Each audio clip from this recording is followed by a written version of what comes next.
నమస్తే, welcome to our channel. నేను మెస్సేరి. తీహార్ జైల్లో కవిత గారైతే ఉన్నారో అక్కడ మనం చూస్తున్నామైతే తనైతే తన కొడుకుతోనే ఉండాలి, తన కొడుకుకి ఎగ్జామ్స్ ఉన్నాయని చెప్పేసి అయితే బెయిల్కి అయితే దాఖలు చేశారు. కాకపోతే ఏంటంటే ఇప్పుడు కోర్టు అయితే తన బెయిల్ని తిరస్కరించారు. సో ఈ అంశాన్ని మనకు వివరించడానికి మనతో పాటు ఉన్నారు Jai Bharat national party Vinukonda contesting candidate Chiranjeevi Naik గారు. నమస్కారం సార్. నమస్తే. జై భారత్ అండి. సార్, ఇప్పుడు చూస్తుంటే తీహార్ జైల్లో కవిత గారు ఉన్నారు. కాకపోతే ఏంటంటే తను బెయిల్ కోసం ట్రై చేస్తున్నారు, వాళ్ళ కొడుకుకి ఎగ్జామ్స్ ఉన్నాయని చెప్పేసి అయితే బెయిల్కి పిటిషన్ దాఖలు చేసుకున్నారు కోర్టులో. కాకపోతే కోర్టు ఏంటంటే ఇప్పుడు తను తిరస్కరించింది. సో ఇప్పుడు తిరస్కరించిన తర్వాత ఇప్పుడు అసలు తన పరిస్థితి అంటే తను మళ్ళీ ఎప్పుడు బెయిల్ పిటిషన్ వేసుకోవడానికి అవకాశం ఉంది, అసలు ఎలా ఉండబోతుంది అంటే ఒకటండి, కవిత గారి బెయిల్ పిటిషన్ గురించి ఈరోజు సుప్రీంకోర్టు రూలింగ్ బెయిల్ అపీల్ చేసినప్పుడు సుప్రీంకోర్టు ఇచ్చిన రూలింగ్ ఏంటంటే బెయిల్ ఇమీడియట్గా గ్రాంట్ చేసేదానికి, ఇంటరిమ్ బెయిల్ గ్రాంట్ చేసేదానికి మధ్యంతరం బెయిల్ కావాలని అడిగారు ఆవిడ. సో ఆ ఇంటరిమ్ బెయిల్కి గ్రాంట్ చేసేదానికి గ్రౌండ్స్ అంతా గ్రౌండ్స్ ప్రాపర్గా లేవు, అంత నెసెసిటీ కూడా లేదు. మీకు బెయిల్ కావాలంటే ట్రయల్ కోర్ట్ నుంచి స్టార్ట్ చేయండి అని చెప్పారు. జనరల్గా బెయిల్ ప్రాసెస్ అనేది లోవర్ కోర్ట్ నుంచి స్టార్ట్ అయ్యి హయ్యర్ కోర్ట్ వరకు వెళ్తుందన్నమాట. సో లోవర్ కోర్టులో ఫస్ట్ అప్లై చేయాలి. ఇన్ కేసు ఇక్కడ రిజెక్ట్ అయితే హయ్యర్ కోర్టులో కూడా రిజెక్ట్ అయితే హైకోర్టు దెన్ సుప్రీంకోర్టుకి వెళ్తుంది. సో ఈ ప్రాసెస్లో ఏంటంటే ఎక్కడన్నా లోవర్ కోర్ట్ బెయిల్ ఇస్తే హయ్యర్ కోర్ట్ క్యాన్సిల్ చేసేదానికి అవకాశం ఉంటుంది. సో హైకోర్టు క్యాన్సిల్ చేసిన తర్వాత అక్కడ సుప్రీంకోర్టులో అపీల్కి వెళ్ళచ్చు. సుప్రీంకోర్టు కూడా క్యాన్సిల్ చేస్తే మళ్ళీ 6 months వరకు బెయిల్ ఇచ్చేదానికి ఆస్కారం ఉండదు. జనరల్గా ఈరోజు వచ్చిన రూలింగ్లో ఏంటంటే సుప్రీంకోర్టే బెయిల్ ఇచ్చేదానికి అంతా సీరియస్ గ్రౌండ్స్ ఏం లేవు అనేది లోవర్ కోర్టు సుప్రీంకోర్టు చెప్పింది. కాబట్టి ఇన్ కేసు రెగ్యులర్ బెయిల్ కోసం ఆవిడ లోవర్ కోర్టుకి ట్రయల్ కోర్టుకి వెళ్ళినా ట్రయల్ కోర్టు జనరల్గా హయ్యర్ కోర్టు ఇచ్చే రూలింగ్ అండ్ డెసిషన్ మీద బైండ్ అయి పనిచేస్తుంది. కాబట్టి లోవర్ కోర్టులో కవిత గారికి ఇమీడియట్గా రిలీఫ్ దొరికేదానికి ఆస్కారం లేదు. సో లోవర్ కోర్టు నుంచి ప్రాసెస్ స్టార్ట్ అయ్యి మళ్ళీ హయ్యర్ కోర్టుకి వెళ్ళాల్సిందే. సో హయ్యర్ కోర్టులో ఎక్కడన్నా ఆవిడకి రిలీఫ్ దొరుకుతుందా లేదా చూడాలి. ఇన్ కేస్ సుప్రీంకోర్టులో మళ్ళీ రెగ్యులర్ బెయిల్ పిటిషన్ వేసి రిలీఫ్ కానీ దొరకకపోతే, ఒకసారి సుప్రీంకోర్టులో బెయిల్ పిటిషన్ రిజెక్ట్ అయితే ఫర్దర్గా 6 months వరకు మళ్ళీ బెయిల్ పిటిషన్ ఎక్కడ అప్లై చేసడానికి ఆస్కారం ఉండదు. సో మళ్ళీ లోవర్ కోర్టులో బెయిల్ పిటిషన్ అప్లై చేయాలంటే క్యాన్సిల్ అయిన డేట్ నుంచి 6 months వరకు ఆవిడ వెయిట్ చేయాల్సిన అవసరం ఉంటుంది. సో డెఫినెట్గా ఆవిడకి నియర్ ఫ్యూచర్లో బెయిల్ దొరుకుతుందా అంటే ఖచ్చితంగా నో అనే చెప్పొచ్చు మనం.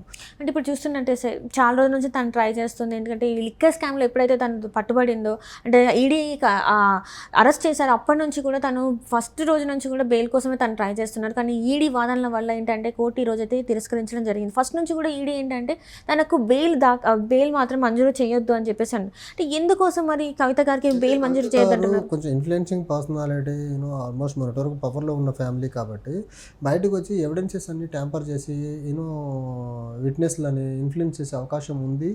తర్వాత కేసు స్పీడీ మేనర్లో ముందుకెళ్ళేదానికి ఇవిడ బ్రేక్స్ వేసేదానికి, ఇప్పుడు బెయిల్ అంటేనే కేసు ముందుకెళ్లకుండా బ్రేక్ వేసే ప్రక్రియ.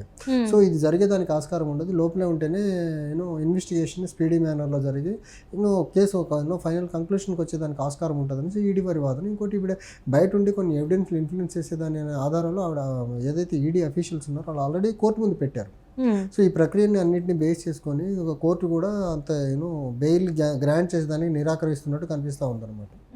ఇక్కడ చూస్తున్నట్టు సార్, ఇంత జరిగాక మళ్ళీ కవిత గారు మళ్ళీ ఎప్పుడు అంటే ట్రై చేస్తారంటారా, లేకపోతే ఈ 6 months ఇలానే ఉంటారా, ఇంకేమన్నా ట్రై చేసే అవకాశం ఉంది? 6 months ఏం లేదు. ఇప్పుడు లోవర్ కోర్టులో స్టార్ట్ అయింది, హయ్యర్ కోర్టు వరకు వెళ్తుంది. హయ్యర్ కోర్టులో క్యాన్సిల్ అయిన తర్వాత 6 months వరకు ఇంకెక్కడ బెయిల్ పిటిషన్ వేసేదానికి ఆస్కారమే లేదు ఇంకా. సో 6 months ఇప్పుడు ట్రయల్ కోర్టు నుంచి స్టార్ట్ అయ్యి సుప్రీం కోర్టు వరకు వెళ్తుంది. సుప్రీంకోర్టులో ఒక్కసారి బెయిల్ రిజెక్ట్ అయితే 6 months వరకు వెయిట్ చేయాలి. సో ఈ మీన్ వేళ ఆవిడ ఇప్పుడు ట్రయల్ కోర్టులో సుప్రీంకోర్టు రెగ్యులర్ బెయిల్ కోసం ట్రై చేయొచ్చు అని చెప్పారు. కాబట్టి మేబీ రేపటి నుంచి వాళ్ళు ప్రాసెస్ స్టార్ట్ చేస్తారు. ట్రయల్ కోర్టులో వస్తుందా రాదా చూస్తారు. ఆ ట్రయల్ కోర్టులో రాకపోతే హైకోర్టుకి వెళ్తారు, హైకోర్టులో రాకపోతే సుప్రీంకోర్టుకి వెళ్తారు. అల్టిమేట్గా సుప్రీంకోర్టులో రాకపోతే 6 months వెయిట్ చేయాల్సి ఉంటుంది.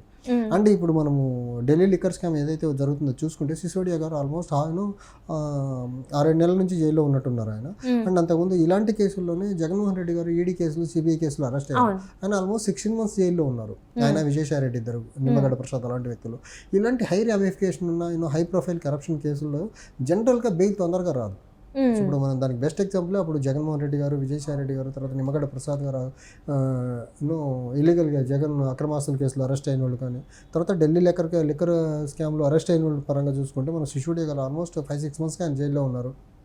కేజ్రీవాల్ గారు అరెస్ట్ అయినారు, కవిత గారు అరెస్ట్ అయినారు. సో ఈ ప్రాసెస్ మొత్తాన్ని రెండు పార్టీల చుట్టూ, ఆల్మోస్ట్ రెండు పార్టీలు, ఆమ్ ఆద్మీ పార్టీ తర్వాత బీఆర్ఎస్ చుట్టూ తిరుగుతుంది. కాబట్టి బీజేపీ కూడా ఈ కేసును అంత ఈజీగా వదిలే ప్రసక్తి లేదు. కాబట్టి ఎట్టి పరిస్థితుల్లో కూడా ఈ కేసుని లాజికల్ కంక్లూజన్ తీసుకొచ్చే వరకు కవిత గారికి బెయిల్ దొరికేదానికి ఆస్కారం అయితే కనబడట్లేదు. అంటే ఇదంతా కూడా మళ్ళీ ఒక రాజకీయ స్టంటే అంటారా మరి? రాజకీయ స్టంట్ కాదు, కుట్రలో భాగంగా ఇప్పుడు వీళ్ళు కరప్షన్లో అయితే ఇన్వాల్వ్ అయినారు, దొరికేశారు కదా. దొరికితేనే ఈడీ వాళ్ళు అన్ని ప్రూఫ్లు తీసుకెళ్లి జ్యుడిషియరీ ముందు పెట్టగలిగారు కదా. ప్రైమా ఫేసీలో ప్రూవ్ అయిన తర్వాతే వీళ్ళ మీద కేసులు బుక్ చేశారు కదా. అంటే సిసోడియా గారు అన్ని నెలలుగా జైల్లో నుంచి బయటికి రాకుండా లోపల ఉంచగలుగుతున్నారంటే ఖచ్చితంగా ఆధారాలు ఉండబట్టే ఆయనకు బెయిల్ దొరకట్లేదు. ఆయనకు బెయిల్ దొరకట్లేదు, తదనంతరం వీళ్ళందరూ అరెస్ట్ అవుతున్నారు. అందులో వేరే వాళ్ళు కొంతమంది అరెస్ట్ అయిన వాళ్ళందరూ చాలామంది అప్రూవర్గా మారి ఈడీకి కావాల్సిన డిజైర్డ్ ఇన్ఫర్మేషన్ ఏదైతే ఉందో ఆల్రెడీ ఈడీకి ఇచ్చేశారు. ఆ ఇన్ఫర్మేషన్ బేస్ చేసుకుని కవిత గారిని కానీ ఢిల్లీ చీఫ్ మినిస్టర్ కేజ్రీవాల్ గారిని అరెస్ట్ చేశారు వాళ్ళు. సో ప్రాపర్ ఆధారాలు ఉండబట్టే ఈ కేసు ఇంత బలంగా సిసోడియా గారు ఎన్ని నెలలుగా జైల్లో ఉంటున్నారు, కేజ్రీవాల్ని అరెస్ట్ చేయగలిగారు, కవిత గారిని అరెస్ట్ చేయగలిగారు. ఆధారాలు లేకపోతే ఇలాంటి హై ప్రొఫైల్ పర్సన్స్ని బెయిల్ని రాకుండా ఆపడం అంత కష్టమేం కాదు. సో వీళ్ళ దగ్గర ఆధారాలు ప్రాపర్గా ఉన్నాయి కాబట్టి వీళ్ళకి బెయిల్ దొరకకుండా ఇబ్బంది అవుతూ ఉంది. అంటే ఇప్పుడు చూస్తున్నట్టయితే మళ్ళీ ఇంకొకసారి ఏమైనా కవిత గారిని విచారణ చేసే అవకాశం ఉందంటారా? ఎందుకంటే ఇప్పటివరకైతే తను సపోర్ట్ చేయలేదు కదా వాళ్ళ విచారణకి, మరి ఇప్పుడు ఏమన్నా అవకాశం ఉందంటారా? ఈడీ వాళ్ళు జనరల్గా వాళ్ళకి ఏదైనా ఇన్ఫర్మేషన్ కావాలన్నప్పుడు జనరల్గా కోర్టులో పిటిషన్ వేస్తారు, మనకు మళ్ళీ కస్టడీ కావాలనేసి. కోర్టు ఆ గ్రౌండ్స్ని అగ్రీ అయితే మళ్ళీ కస్టడీకి అప్పగిస్తారు, ఈడీ కస్టడీకి. అప్పుడు మళ్ళీ ఈడీ విచారణకు రావాల్సి ఉంటుంది. ఇప్పుడు అంటే ఇలా ఉండబోతాయి మన నెక్స్ట్ స్టెప్స్ తనవి. అంటే ఒకటండి, ఆవిడ జ్యుడిషియల్ రిమాండ్లో ఉన్నారు కాబట్టి అది ఏం జరిగినా కానీ జ్యుడిషియరీ పరివ్యూలోనే జరగాల. ఇప్పుడు ఈడీ వాళ్ళు ఆవిడని క్వశ్చన్ చేయాలని ఈడీ వాళ్ళు ఆవిడని గ్రాంటెడ్గా తీసుకెళ్లారు. ఫర్దర్ ఆ ప్రాసెస్లో ఈడీ వాళ్ళు వెళ్ళి కోర్టులో పిటిషన్ దాఖలు చేయాలి. కోర్టు ఆ గ్రౌండ్స్ని ఒప్పుకుంటే అప్పుడు మాత్రమే కవిత గారిని క్వశ్చన్ చేయగలరు. ఈవెన్ కవిత గారు ఇప్పుడు బయటికి రావాలన్నా కోర్టు బెయిల్ ఇస్తేనే బయటికి రావాలి తప్ప అదర్వైజ్ నో వే, ఇంకా జైల్లో స్పెండ్ చేయడం తప్ప వేరే ఆల్టర్నేట్ లేదు ఆవిడకి ఇప్పుడు. అంటే ఇప్పటి వరకు తను పెట్టుకున్న నమ్మకం, అంటే ఈసారి తను నమ్మింది కంపల్సరీ బెయిల్ వస్తుంది, ఇప్పుడు రావడానికి చాలా టైం పట్టేలా ఉంది. మరి ఎలా అంటే ఇప్పుడు బయట మరి తనని మర్చిపోయే అవకాశం ఉందంటారా జనాలు? అంటే ఒకటండి, ఈ కేసులో మనం సిసోడియా గారిని తీసుకోవాలి. అక్కడ అన్ని నెలలుగా ఆయన లోపల ఉన్నాడు అంటే కవిత గారికి అంత ఈజీగా బెయిల్ వస్తుందని నమ్మేదానికి ఆస్కారమే లేదు. ఆల్మోస్ట్ కొన్ని నెలలుగా సిసోడియా గారు ఉన్నారు, తర్వాత ఢిల్లీ చీఫ్ మినిస్టర్ కేజ్రీవాల్ గారు వెళ్ళిపోయారు లోపలికి. అదే సేమ్ కేసే కదా, వీళ్ళు ముగ్గురు అరెస్ట్ అయింది సేమ్ కేసే.